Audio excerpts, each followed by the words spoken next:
Er moet wat gebeuren, want dit komt net goed. Er zijn dan net ongelukken gebeurd, maar het zou me niks verbazen dat het straks toch over vermoeidheid wel ongelukken gebeuren gaan. En zou hier maar wat net komen liggen. De tijd en de pauzes, alles wordt zo langzamerhand uitgeleid. Er zit geen ruimte meer in. Die computers die persen werkelijk alle lucht eruit. Het kind staat net langer, vinden de chauffeurs. De reizigers binnen vanzelfs wel de dupe van de staking.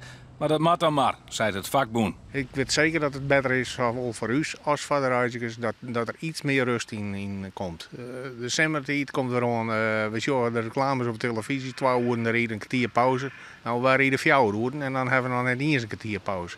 Dus dat kan het houdt een keer op. De meeste reizigers hebben begrip voor de staking, maar net als ze niet een kind hem erin vinden. Onnodig. Nou, een beetje stom. I don't know, ze krijgen toch voor betaald, zo waarom moeten ze dat doen?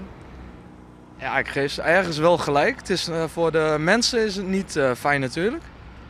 Maar ja, ik snap dat de buschauffeurs staken voor betere pauzes, plaspauzes, dat soort dingen. Volgens mij gaat het over dat ze meer loon willen. Nou ja, daar vind ik dat ze wel gelijk in hebben. Drukke banen, maar helaas voor ons. Maar het moet ook niet te gek natuurlijk.